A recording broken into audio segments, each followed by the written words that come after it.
आज के इस ऑनलाइन क्लास में क्लास 10th के छात्र छात्राओं के लिए जीव विज्ञान बायोलॉजी से प्रकाश संश्लेषण की सम्यक जानकारी देना चाहूंगा।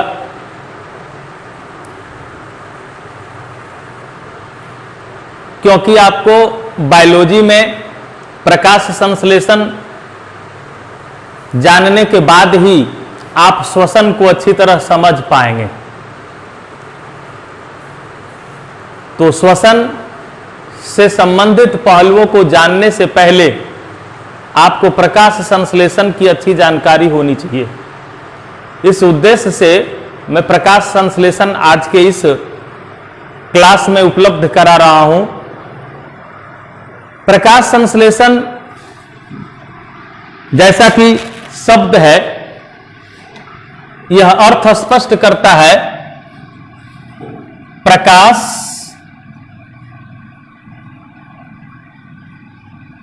संश्लेषण शब्द का अर्थ होता है निर्माण।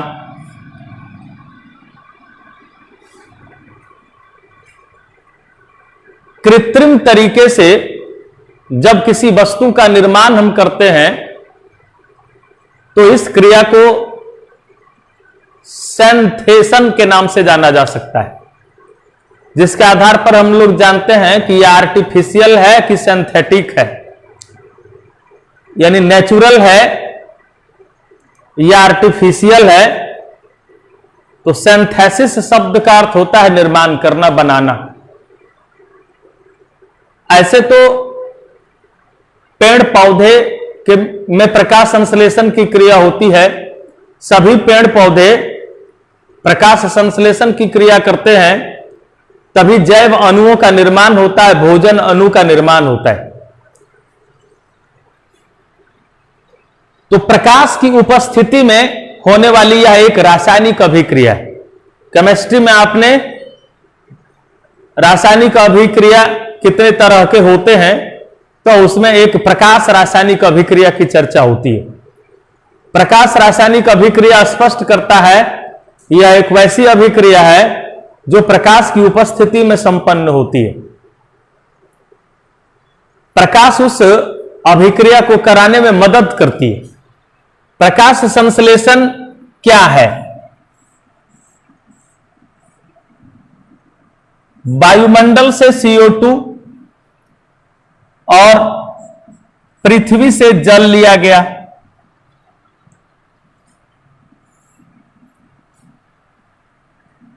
सूर्य प्रकाश की उपस्थिति में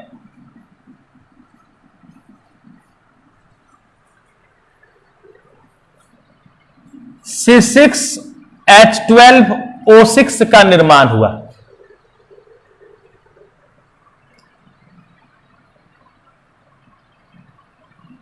अब C6H12O6 यह ग्लूकोज अणु है। 6CO2 6H2O, कार्बन के 6, हाइड्रोजन के 12 और ऑक्सीजन 12 और 6 18। फिर ऑक्सीजन अणु का निर्माण हो रहा है, यह ऑक्सीजन मुक्त होता है। प्रकाश संश्लेषण की अभिक्रिया को समझना जरूरी है।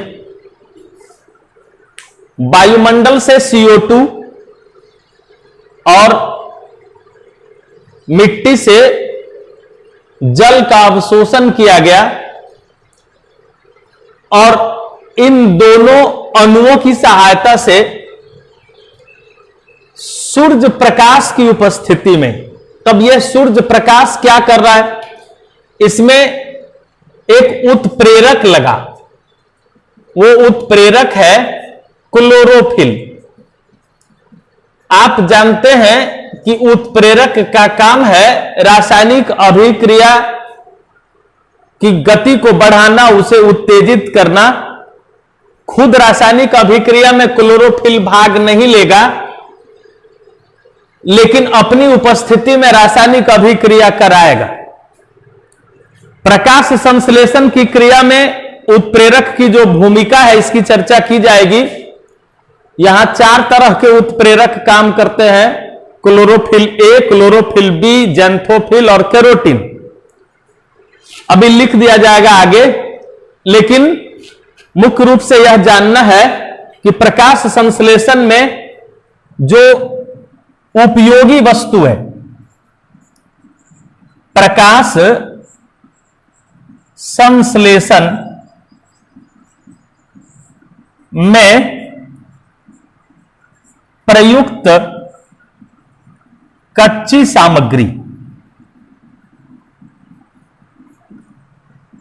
तो सबसे पहले CO2, इसका सोर्स क्या है? वायुमंडल, और फिर जल, और तीसरा उत्प्रेरक के रूप में क्लोरोफिल,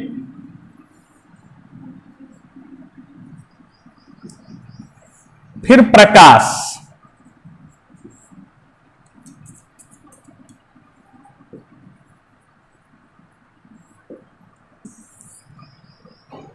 प्रकाश संश्लेषण क्या है?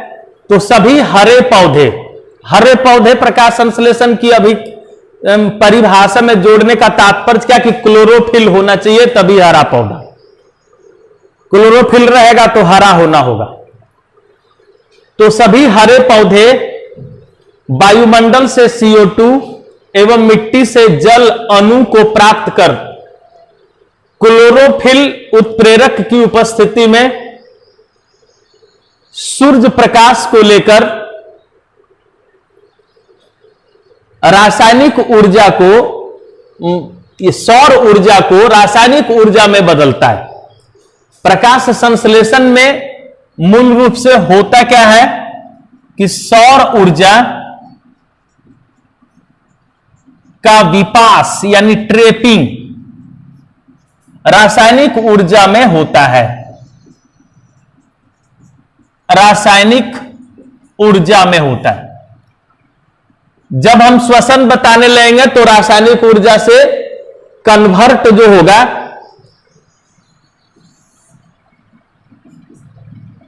यानी ये रासायनिक अभिक्रिया C6H12O6, इसको हम इधर प्रतिकारक के तरफ और इसको प्रतिफल के तरफ लिखेंगे, श्वसन होने लगेगा। श्वसन की चर्चा की जाएगी, उसमें उसको बताया जाएगा। अभी है कि सौर ऊर्जा का विपास रासायनिक ऊर्जा में होता है। प्रकाश संश्लेषण क्या है? सभी हरे पौधे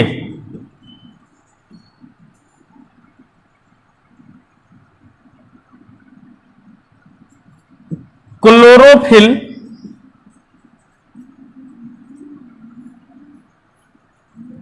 की उपस्थिति में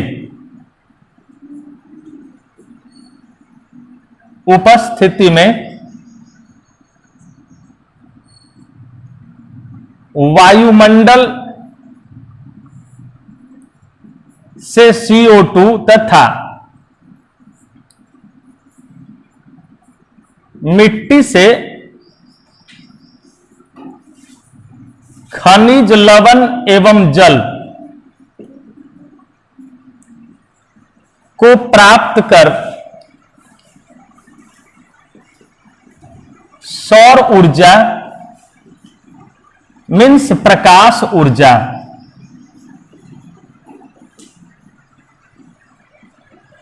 को रासायनिक ऊर्जा में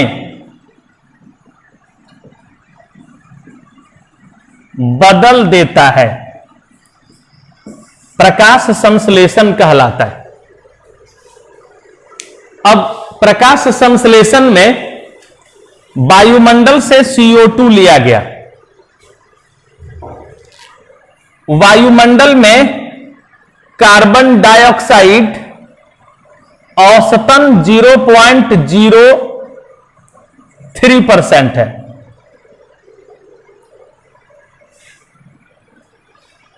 ये जो CO2 है, सुबह में, भोर भोर में, उषा काल में इसकी मात्रा 0.04% हो जाती है और संध्या काल में इसकी मात्रा 0.02% हो जाती है।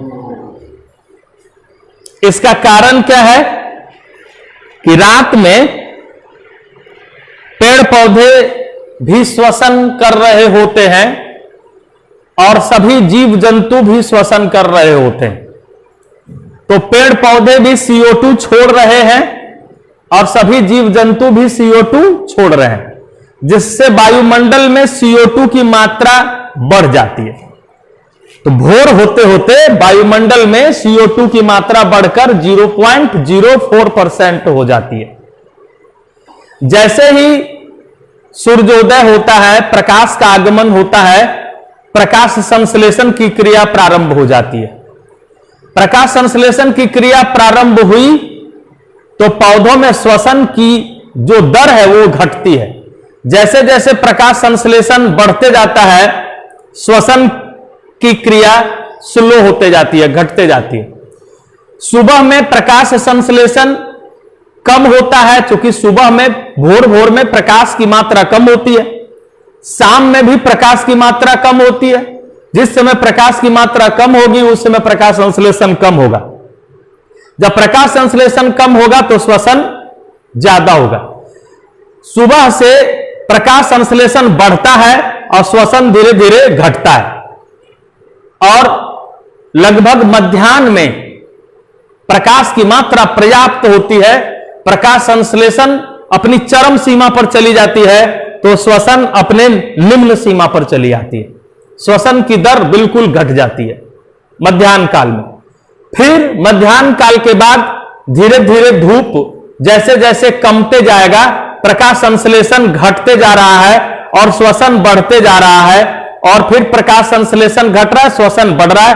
एक ऐसा समय शाम में आएगा कि दोनों बराबर हो जाएगा। हम इसको इस तरह समझा सकते हैं कि हमारा यह हाथ यदि प्रकाश संश्लेषण है तो यह श्वसन है। सुबह में इससे कंपेंसेशन पॉइंट को समझना बहुत आसान होगा, जिसको प्रकाश संतुलित तीव्रता के नाम से जाना जाता है। तो सुबह में प्रकाश अल्प थी, प्रकाश संश्लेषण कम था। उसके पहले प्रकाश बिल्कुल नहीं था। प्रकाश नहीं रहने के कारण प्रकाश संश्लेषण 0, यानी ये प्रकाश संश्लेषण के लिए इस हाथ का हम उपयोग कर रहे हैं। प्रकाश संश्लेषण एकदम लोअर, नीचे बेस पर था, वो बॉटम पर था, 0 लेवल पर था और श्वसन की दर बहुत हाई थी।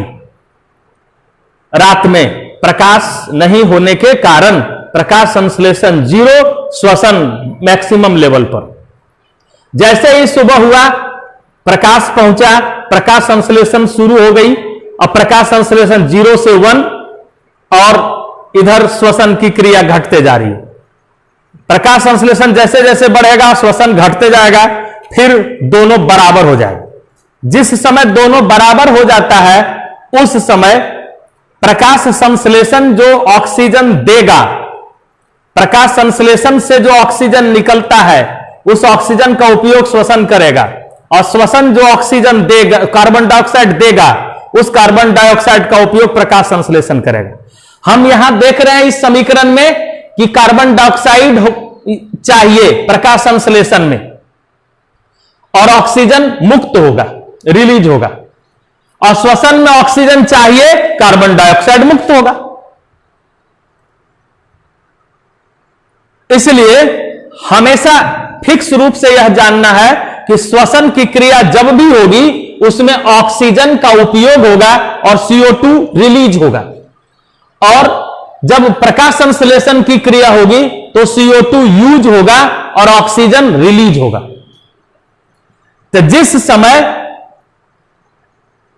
प्रकाश संश्लेषण के लिए आवश्यक कार्बन डाइऑक्साइड वायुमंडल से नहीं लेना पड़ता है, श्वसन सप्लाई कर देता है, उस समय जो श्वसन हो रहा है, जिस समय दोनों बराबर हो गया, उस समय श्वसन CO2 दे दिया प्रकाश संश्लेषण को और प्रकाश संश्लेषण ऑक्सीजन दे दिया श्वसन को, वायुमंडल से उस समय गैसों का लेना देना नहीं होगा।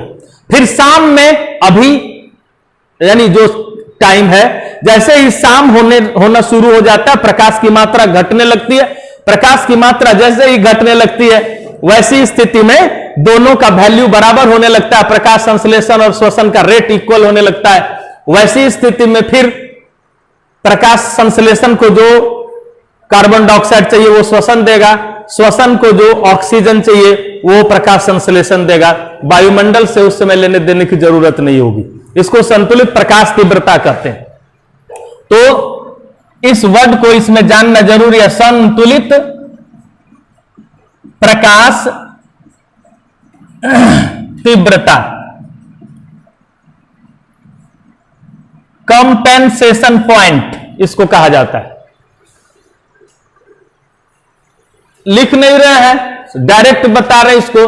उषा काल एवं संध्या काल में, उषा काल एवं संध्या काल में प्रकाश संश्लेषण के लिए आवश्यक CO2 श्वसन प्रदान करता है और श्वसन के लिए आवश्यक ऑक्सीजन प्रकाश संश्लेषण प्रदान करता है।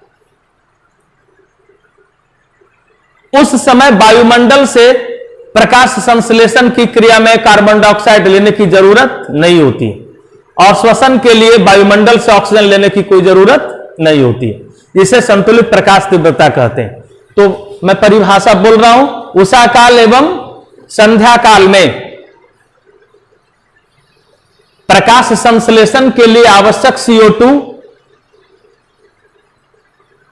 श्वसन प्रदान करता है एवं श्वसन के लिए आवश्यक ऑक्सीजन प्रकाश संश्लेषण प्रदान करता है। वायुमंडल से गैसीय पदार्थों का आदान प्रदान इस समय पौधे नहीं करते। संतुलित प्रकाश तीव्रता या कॉम्पेंसेशन पॉइंट के नाम से जाना जाता है। अब वायुमंडल में औसतन तो सुबह में 0.04% हो गया और शाम में 0.02% हो गया, तो 0.06% इसमें 2 से भागा देंगे तब ना औसत निकलेगा। तो 0.03% कार्बन डाइऑक्साइड वायुमंडल में उपस्थित है। वायुमंडल में जो गैसीय पदार्थ हैं 78% नाइट्रोजन है, 21% ऑक्सीजन है, 0.03% CO2 है और शेष फिर अन्य गैसें हैं, उसमें हीलियम आदि भी है।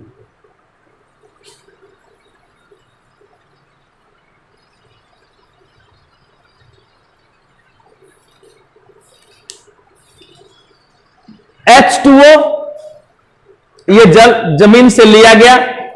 अब उत्प्रेरक की चर्चा हो रही है प्रकाश संश्लेषण में।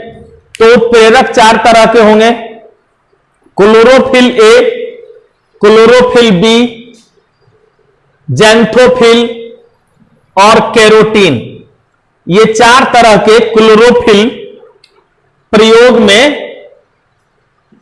लाए जाते प्रकाश संश्लेषण की क्रिया के दौरान। Chlorophyll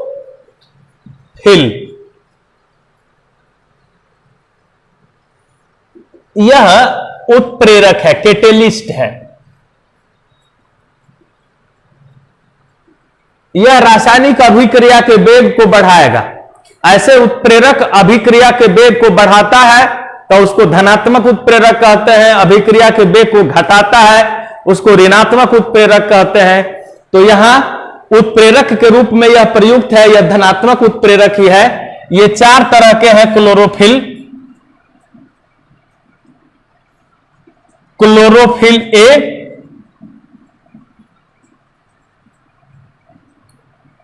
chlorophyll A, chlorophyll B,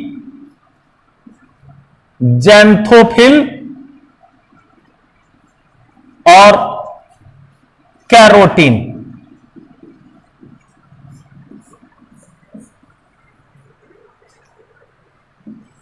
फिर इसमें जानना होगा कि क्लोरोफिल के बिना प्रकाश संश्लेषण संभव नहीं है, उसके लिए प्रयोग एक्सपेरिमेंट है। इस एक्सपेरिमेंट को इस तरह से जान सकते हैं, क्रोटॉन की चित्तीदार पत्ती ली जाती है। क्रोटॉन की चित्तीदार पत्ती को लेकर हम उसमें उपस्थित जो क्लोरोफिल है, हरा भाग जो है ब्लेड से हटा देंगे। पत्ती चूंकि चित्तीदार है इसलिए उसमें हरा भी है, पीला भी है, तो हरे भाग को हम हटा दिए, पीले भाग को रहने दिए। अब हरे भाग को हटा दिया यानी क्लोरोफिल वहां से हट गया।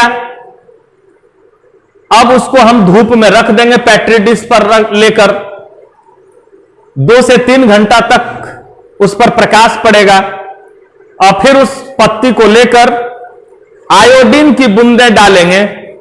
आयोडीन की बूंद हम डाले वहां जहां से हमने ब्लेड से क्लोरोफिल को हटाया था, और फिर तो ब्लेड से क्लोरोफिल को हटाया, जिस भाग का क्लोरोफिल हटा हुआ था वहां रंग परिवर्तन नहीं हुआ, लेकिन चित्तीदार पत्ती के जिस भाग का क्लोरोफिल नहीं हटाया गया था, जहां क्लोरोफिल वर्तमान था, वहां हम जैसे ही आयोडीन की बूंदें डालेंगे उसका रंग बदल जाएगा, वो नीला हो जाएगा। तो इससे स्पष्ट होगा कि मंड या स्टार्च का निर्माण जहां क्लोरोफिल था वहां हुआ, जहां क्लोरोफिल हट गया था वहां मंड या स्टार्च का निर्माण नहीं हुआ, इसलिए रंग परिवर्तन की क्रिया नहीं हुई। तो क्लोरोफिल की अनुपस्थिति में प्रकाश संश्लेषण की क्रिया संभव नहीं है, वो स्पष्ट करता है। अब प्रकाश की चर्चा करेंगे, जो महत्वपूर्ण घटक है।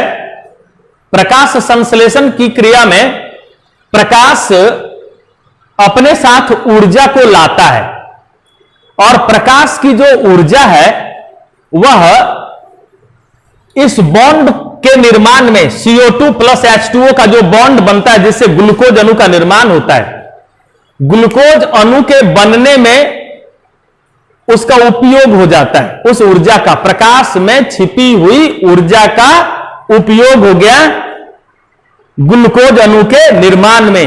अब वह ऊर्जा ग्लूकोज अणु में जाकर संचित हो गई, अर्थात खाद्य अणु में प्रकाश की ऊर्जा जमा हो जाती है। जब हम उसका उपयोग करते हैं, उस ग्लूकोज को खाते हैं, अर्थात उस खाद्य अणु को खाते, पहले पाचन होता है और फिर जब कोशिका में पहुंचती है, जहां श्वसन की क्रिया होती है, वहां वो टूटता है, तब हमको फिर वही ऊर्जा जो संचित थी वो ऊर्जा निकलती है और हमारे शरीर को वो ऊर्जा उपलब्ध एटीपी के अणु के रूप में होता है। तो मुख्य रूप से यह जानना है कि प्रकाश संश्लेषण की क्रिया में प्रकाश में जो उपस्थित ऊर्जा है उस ऊर्जा का संचयन रासायनिक अणु के रूप में होता है। इसलिए इसमें इस वर्ड का उपयोग होता है विपास। सौर ऊर्जा यानी प्रकाश की ऊर्जा का विपास होता है रासायनिक ऊर्जा में। विपास शब्द का अर्थ होता है ट्रैप करना। ट्रैप करना मतलब पकड़ना, कैच करना और जमा रखना, ये दोनों बातें उसमें आती है। प्रकाश संश्लेषण एक वैसी क्रिया है जिसमें प्रकाश में उपस्थित ऊर्जा को कैच किया जाता है और रासायनिक अणु के रूप में उसे कन्वर्ट करके संचित कर लिया जाता है, जमा कर लिया जाता है। तो लेना, बदलना, जमा करना, ये 3 क्रियाओं का सम्मिलित रूप ट्रेप है, विपास जिसको बोला जाता है। तो सौर प्रकाश यानी प्रकाश की उपस्थिति में यह क्रिया होती है। अब इसमें सौर ऊर्जा से संबंधित जो चर्चा है, प्रकाश चाहिए कि सूर्य का प्रकाश चाहिए, तो आपको जानना है कि प्रकाश चाहिए। अब सूर्य प्रकाश में ज्यादा प्रकाश संश्लेषण होगा क्योंकि सूर्य प्रकाश में लाल रंग के किरणों की मात्रा बहुत ज्यादा है। लाल रंग के किरण का तरंगदैर्घ्य सबसे ज्यादा होता है। जिस प्रकाश का तरंगदैर्घ्य ज्यादा होगा उसके पास ऊर्जा ज्यादा होगी, और जब ऊर्जा ज्यादा होगी तो वो ज्यादा मात्रा में प्रकाश ऊर्जा रासायनिक ऊर्जा में बदलेगा, यानी प्रकाश संश्लेषण अधिक कराएगा। इसलिए लाल रंग की उपस्थिति में प्रकाश संश्लेषण की क्रिया सबसे अधिक होगी और बैगनी रंग की उपस्थिति में प्रकाश संश्लेषण की क्रिया सबसे कम होगी। स्पेक्ट्रम में बैगनी रंग सबसे नीचे है, लाल रंग सबसे ऊपर है। तो बैगनी रंग जो वायलेट और ये रेड, यहां प्रकाश संश्लेषण सबसे ज्यादा, यहां प्रकाश संश्लेषण की क्रिया सबसे कम। जिसका तरंगदैर्घ्य सबसे ज्यादा होता है उसके पास संचित ऊर्जा अधिक होती है, इसलिए वो अधिक प्रकाश संश्लेषण करा पाता है। और चूंकि बैगनी रंग का तरंगदैर्घ्य कम है, इसके पास संचित ऊर्जा का मान कम है, ऊर्जा कम है, इसलिए प्रकाश संश्लेषण कम कराएगा। ये जो 7 रंग है भाइब्जियोर के, violet, indigo, blue, green, yellow, orange, red, यहां प्रकाश संश्लेषण सबसे ज्यादा होगा, यहां प्रकाश संश्लेषण सबसे कम होगा, लेकिन प्रकाश संश्लेषण सबकी उपस्थिति में हो सकती है। लाल रंग की उपस्थिति में ज्यादा होगा, बैगनी रंग की उपस्थिति में कम होगा, लेकिन क्रमानुसार घटते क्रम में ऑरेंज भी प्रकाश संश्लेषण, येलो, ग्रीन सब प्रकाश संश्लेषण कराने में मदद करेगा। रेड की उपस्थिति में प्रकाश संश्लेषण ज्यादा है, वायलेट की उपस्थिति में प्रकाश संश्लेषण की क्रिया।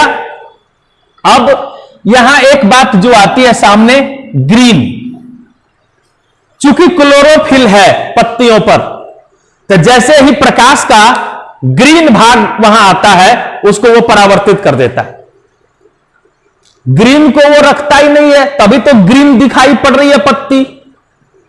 प्रकाश जैसे ही पत्ती पर पड़ा, प्रकाश का 7 घटक में हरा को तुरंत वहां से डांट के भगाएगा वो, तो वो तो वहां से हट गया। इसलिए हरा रंग प्रकाश संश्लेषण की क्रिया में भाग नहीं ले पाएगा, हरा प्रकाश यूज नहीं हो पाएगा, क्योंकि वहां से उसको तत्काल तुरंत पलायन करना पड़ता है, हटना पड़ता है। प्रकाश संश्लेषण की क्रिया में कृत्रिम प्रकाश में भी प्रकाश संश्लेषण की क्रिया होती है। लाल रंग का बल्ब, छोटा छोटा बल्ब जलाकर हम पौधे में रख देते हैं तो उसको लाल प्रकाश उपलब्ध होता है, वेवलेंथ अवेलेबल हो जाएगा, प्रकाश संश्लेषण की क्रिया होगी। लेकिन बल्ब सूर्य के प्रकाश में, सूर्य की तुलना में तो बल्ब कम प्रकाश देगा, तो कम प्रकाश संश्लेषण होगी। लेकिन जो सजावटी पौधे हैं उनको जीवित रहने के लिए जितना प्रकाश संश्लेषण की जरूरत है उतना प्रकाश संश्लेषण वह कृत्रिम प्रकाश भी प्रदान करता है। अर्थात हम कह सकते हैं कि प्रकाश संश्लेषण की क्रिया सिर्फ सूर्य के प्रकाश में ही नहीं बल्कि कृत्रिम प्रकाश में भी संभव है, बशर्ते कि वह कृत्रिम प्रकाश लाल रंग का तरंगदैर्घ्य प्रदान करे। कृत्रिम प्रकाश यदि हरा रंग का होगा तो हरा रंग तो रिटर्न होता है, उससे प्रकाश संश्लेषण की क्रिया नहीं होगी। पीला बल्ब जला देंगे तो बहुत कम होगी और उतना प्रकाश संश्लेषण से खाद्य अणु कम बनेगा कि उसके लाइफ का भी मेंटेनेंस नहीं हो पाएगा। प्रकाश संश्लेषण एक बेसिक प्रक्रम है जिसके आधार पर इस पृथ्वी पर जीवन का प्रादुर्भाव हुआ है। ऊर्जा का एकमात्र स्रोत सूर्य है और सूर्य से जो ऊर्जा प्राप्त होती है वह सभी हरे पौधे खाद्य अणु में उसको रूपांतरित करते हैं, जिसके आधार पर प्रत्यक्ष या अप्रत्यक्ष रूप में उन खाद्य पदार्थों का उपयोग सभी जीव जंतु करते हैं और उसी से फिर श्वसन की क्रिया के पश्चात लोगों को ऊर्जा उपलब्ध हो पाती है। इसलिए प्रकाश संश्लेषण एक मूलभूत प्रक्रम है, जिस मूलभूत प्रक्रम के आधार पर इस सृष्टि का संचालन होता है। प्रकाश संश्लेषण की जो क्रिया है यह पत्तियों में दो भागों में संपन्न होती है। एस्ट्रोमा, ये जो लवक है क्लोरोफिल, ग्रेना एवं एस्ट्रोमा।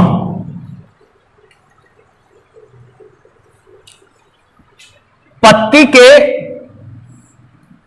हरे भाग पर जैसे ही सूरज का प्रकाश पड़ता है, तो सूर्य प्रकाश जब पड़ा, जल अणु का विखंडन होगा।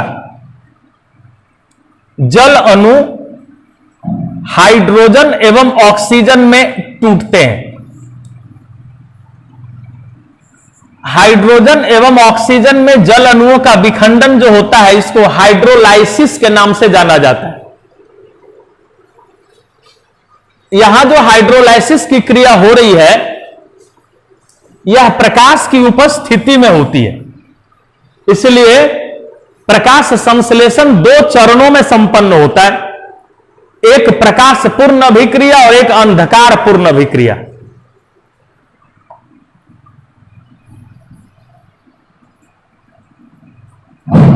प्रकाश संश्लेषण दो चरणों में संपन्न हुआ, प्रकाश पूर्ण और एक अंधकार पूर्ण अभिक्रिया।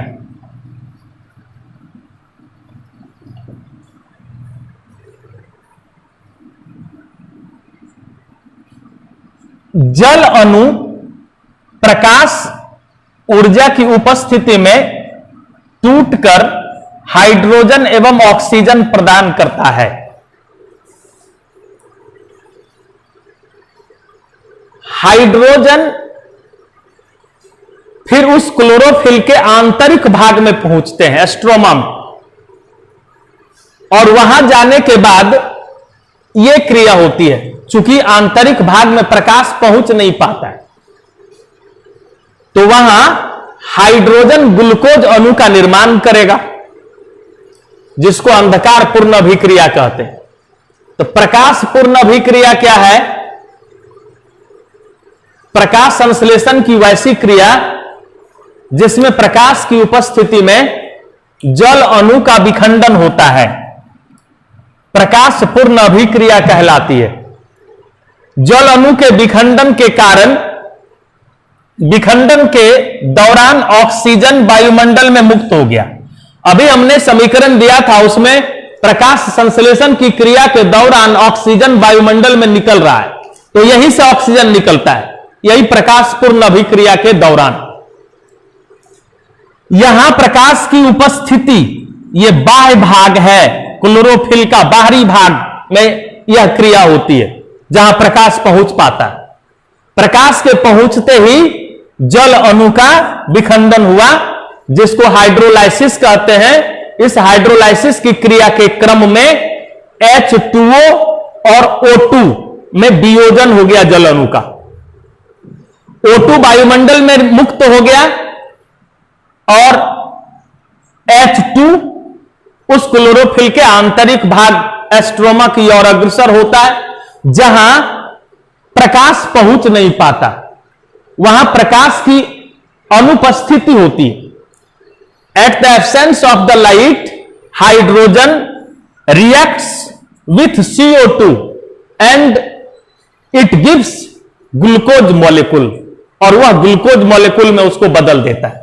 इसको अंधकार पूर्ण अभिक्रिया के नाम से जाना जाता है। इसकी परिभाषा होगी, प्रकाश संश्लेषण की वह क्रिया जो प्रकाश की उपस्थिति में संपन्न होती है, उसमें जल अणु का विखंडन होता है, जिसे हाइड्रोलाइसिस के नाम से भी जानते हैं, प्रकाश पूर्ण अभिक्रिया कहलाती है। फिर क्लोरोफिल के आंतरिक भाग में जहां प्रकाश पहुंच नहीं पाती, अर्थात प्रकाश की अनुपस्थिति में हाइड्रोजन का CO2 के साथ जुड़कर ग्लूकोज अणु के बनाने की क्रिया को अंधकार पूर्ण अभिक्रिया कहते हैं। यहां एब्सेंस ऑफ लाइट है, इसलिए इसको डार्क रिएक्शन के नाम से जानते हैं। ये डार्क रिएक्शन है।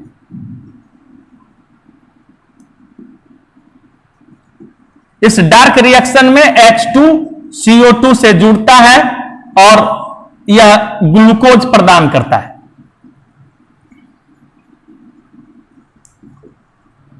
यह एब्सेंस ऑफ लाइट है और प्रकाश पूर्ण में प्रेजेंस ऑफ लाइट है। इसमें हाइड्रोलाइसिस की क्रिया हो रही है। अब इस क्रिया के पश्चात जानने की जरूरत है पौधों में जो गैसीय पदार्थों का आदान प्रदान होता है, मुख्य रूप से CO2 का आदान प्रदान पौधों में, तो पादप कोशिकाओं में वायुमंडल से CO2 आता है और फिर पादप कोशिका से वायुमंडल में CO2 जाता है। इस क्रिया में पौधे की पत्तियों में जो एस्टोमाटा पाया जाता है, जो रंध्र पाए जाते हैं, जो छिद्र पाए जाते हैं, उसकी भूमिका है।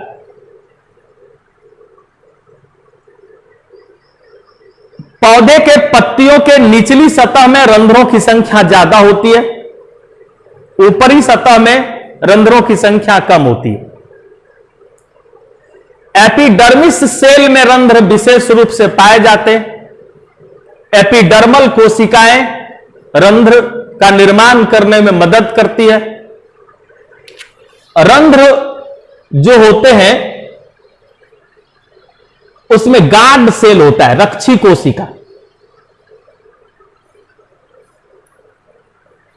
यह रक्षी कोशिका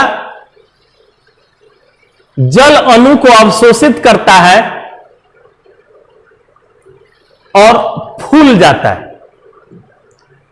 रात भर वाष्पोत्सर्जन तो नहीं हो रहा है, धूप की अनुपस्थिति में, प्रकाश की अनुपस्थिति में प्रकाश वाष्पोत्सर्जन पत्तियां नहीं कर रही है। जब वाष्पोत्सर्जन नहीं करती है तो जल अणु की क्षति नहीं होती है। जमीन से जल सीधे खींचकर पत्ती तक लाया गया और पत्ती में जो गार्ड सेल है, रक्षी कोशिका है, गार्ड सेल, वह जल अणु को अवशोषित किया। जल अणु को अवशोषित कर लिया। सुबह सुबह तक जल अणु अवशोषित इतना हो गया कि यह गार्ड सेल पूरी तरह फूल गया और फूलने के कारण वो फैल जाता है। जब गार्ड सेल अधिक जल, गार्ड सेल के अंदर जल अणु की सांद्रता बढ़ जाती है तो सांद्रता जल अणु का अधिक होने के कारण यह गार्ड सेल, रक्षी कोशिका फूल कर फैल जाती है और जैसे ही फैलती है तो रंध्र खुल जाते। तो सुबह होते होते रंध्र खुल गया। अब रंध्र खुला, बाष्पोत्सर्जन की क्रिया भी हो रही है। शाम तक इस गार्ड सेल में उपस्थित सारे जल वायुमंडल में चले गए। तो शाम में यह गार्ड सेल सिकुड़ना शुरू करेगा, चूंकि इसके अंदर जो जल था वो वाष्पित होकर वायुमंडल में चला गया। गार्ड सेल शाम में सिकुड़ता है तो सिकुड़ने के कारण, सिकुड़ता है तो लॉक हो जाता है, अब फैलता है तो खुल जाता है। तो सुबह में फैला इसलिए रंध्र खुल गया और शाम में जल अणु की क्षति दिन भर होने के कारण गार्ड सेल शुष्क हो गया, ड्राई हो गया, तो वो सिकुड़ने लगेगी और सिकुड़ जाने के कारण रंध्र बंद हो गया। इसलिए शाम में रंध्र ऑटोमेटिक पत्तियों का बंद हो जाता है और सुबह में रंध्र ऑटोमेटिक खुल जाते हैं। यहां क्वेश्चन आता है, रंध्र के खुलने एवं बंद होने की क्रिया को समझावें। तो दो ढंग से इसको समझाना है। एक तो गार्ड सेल के आधार पर हम बता रहे हैं H2O की सांद्रता इसमें प्रमुख रोल अदा करती है। तो रंध्रों के खुलने एवं बंद होने की क्रिया।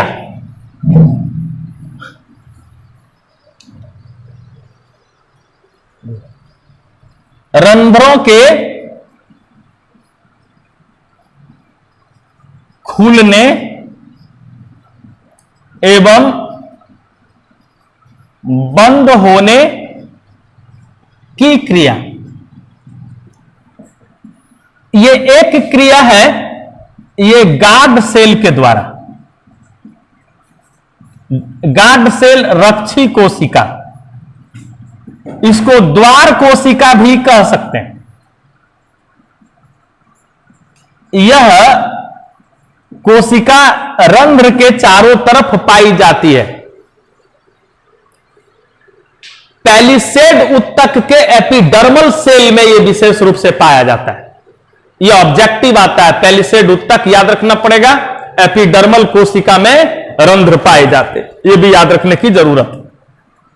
अब यह गार्ड सेल अर्थात रक्षी कोशिका के फूलने के कारण रंध्र खुलता है और सिकुड़ने के कारण रंध्र बंद होता है। यह शाम में सिकुड़ गया, बंद हो गया, और सुबह में खुल गया। रात भर पानी अवशोषित किया प्लांट, तो पत्ती का सारा सेल जो है वो फूल गया, इसलिए सुबह होते होते खुल जाता है और ये फिर शाम में सिकुड़ जाता है, जिसके कारण रंध्र बंद हो जाते हैं। यही कारण है कि रंध्र दिन भर खुले रहते हैं, रात में बंद होता है। दूसरा है CO2 की सांद्रता। CO2 की सांद्रता, CO2 की सांद्रता के पश्चात प्रकाश संश्लेषण के शेष बचे हुए टॉपिक की जानकारी नेक्स्ट वीडियो में दी जाएगी। फिर श्वसन के बारे में भी बताया जाएगा। धन्यवाद।